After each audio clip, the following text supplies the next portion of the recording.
Hi everyone, this video will look back to sunnier and warmer times. Oh, how we miss them. Late July 2018. Unlike today, it was a time for sneakers and t-shirts and plenty of sunscreen. This video will look at a very few of the cars that were at the Gone Car Crazy show in Amherstburg. We'll talk with owners and tell stories of discovery, rescue, and restoration. I hope you enjoy.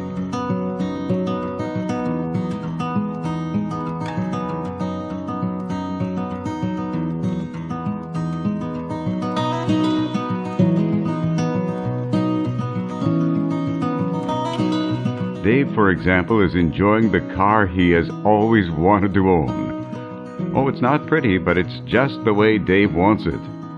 It's a rare 1937 Wolesley, and making this rat rod was a joint project with his dad, who used to race at checker flag. This was once a police car prowling the streets of the UK looking for bad guys. Now it's used by Dave to cruise the streets and hang out with good guys and gals at our cruise nights and car shows. This is one of those what you see is what you get cars. Of course, English cars have their steering wheel mounted on the right because they drive on the left side of the road. But when Dave bought the car, the steering wheel was already mounted on the left. It's running a V8 engine with plenty of power for a light-bodied car. There's not a lot of shine on this little rat rod, but Dave wouldn't have it any other way. This is Hugh's '64 Studebaker Avante, built in July of '63. It's an original car. Hugh did a frame-off restoration on this car. It was a 10-year project. It's been back on the road since '91. All of the work except for the paint was done by Hugh. The front seats required reupholstery. The back seats, though, are okay. The rest of the interior is all original. Here's more from Hugh. It's a 4-speed air car, original, 64. It's a fiberglass car, and that's the reason why I bought it. It'll never rust. The Avante is powered by a Studebaker 289.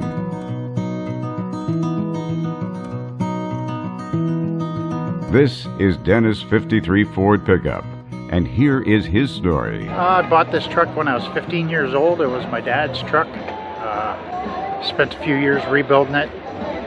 Got it all on the road and everything, and then I ended up selling it when I was 18. I'm sorry I sold it. Then I've been looking for it, and I found it 7 years ago, and put it all back together, and been building it a little bit every winter, I asked Dennis what's powering this pickup. It's got a 86 HO 5-liter with a blower and 100 shot of nitrous.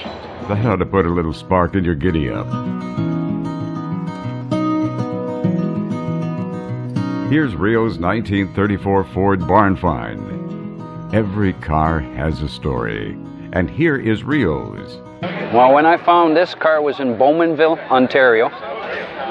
She was rusty. We brought her back home. We tore the engine out, rebuilt the top end up, and then we had Ivan Bennett. He painted her up for me, and we're still tinkering with her. We're going to redo the interior this fall. Of course, what really stands out and sets this car apart are the custom flames. That flame is now, Ivan and I did it together, so it's a patent copy. No one could touch that patent copy. So with Ivan and I's head together, we just figure I want different flames. I don't want like what we've seen before. The hood curtains are cleverly cut so the engine can be seen behind the flames. When I was a young kid and American Graffiti came out, it was my favorite car. That was a 5-window, but I like the 3-window. I always loved the 3-window coupe. So it happens to be the same year as my dad's birthday, year he was born. Under the hood is a 383. It's been done up to 440. Rio says it's putting out about 740 horsepower. But just because you have all that horsepower doesn't mean you have to use it. I drive it easy. It's a baby. I take care of it.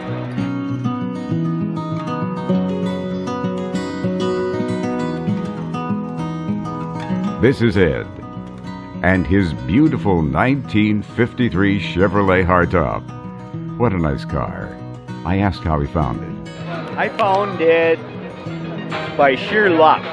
It just happened to be available. The fella that had it had passed away, and his brother had sold it to me just at the right time. I was looking for it, and somehow the connection happened. So this Chevy was built in Oshawa. Here's a look at the dash. It's running an overhead valve 232 six-cylinder engine. Now that's a lot of early 50s style.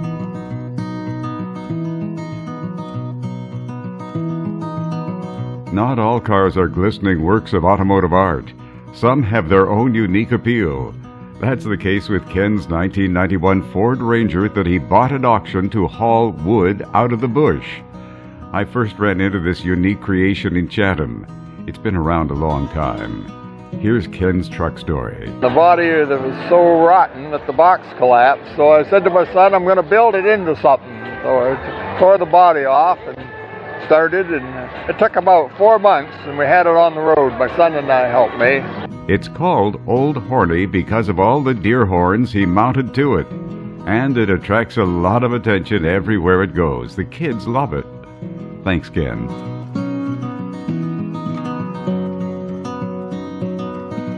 hello, I'm Randy. I'm a car guy. Yes, he is a car guy, and he loves his 1965 Cadillac Convertible. This is when they made real cars, block-long automobiles that weren't all that great on gas mileage, but you knew you were driving a real car. He likes the size of the car and the smooth ride.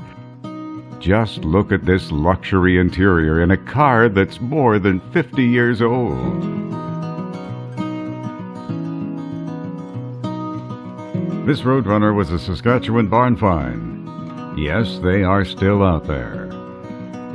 My son had called me and he said that it hasn't been out of the barn in quite a few years, and I asked them if they wanted to sell it. So they called me back in a couple years later and they said they'd like to sell it, and I went out and bought the car. The Roadrunner had been sitting for about 6 years and was only a part-time driver before that. It's all original with a 383 and 4-speed. Keith didn't have much work to do on this car at all, just drive and enjoy. That's a small look at a few of our local cars. I think we got a little more time left.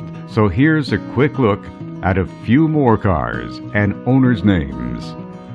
Wayne's 1932 Chevy. Ken's 32 Buick. Paul's Chevy pickup with a 454. This is Al. And this is the 5th 34 Plymouth he's owned. He just loves this make and model. This is Rick's 57 Chevy that he fully restored. He says this will be the last classic he will ever own. Frank's 27 Ford Roadster Hot Rod. It's powered by a 350. Ken and Sue's 55 Chevy pickup. John from Kitchener never misses the Amherstburg show. His 56 Chevy is powered by a 6-cylinder engine. Greg's 55 Chevy sedan delivery was already restored when he bought it at auction in California just last year. Originally there was about 8,800 that were built.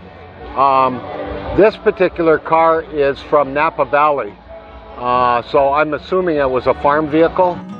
He drove it home via Route 66, and it was smooth cruising all the way. Larry's 3-window 34 Ford Coupe. Hard to believe, but this car was restored almost 20 years ago. The engine is a 353 stroked out to 383. Len's 47 Cadillac is now painted black. Looks great, and many of the custom touches still remain. A beautiful automobile. Perhaps there's time for just one more. Seems I can't stop talking about cars. Murray from Bothwell's 57 Meteor Rito 500. He's owned the car for quite a while and has kept it in superb condition. You know, there are so many incredible cars locally. These are just a few from the Amherstburg Gone Car Crazy show.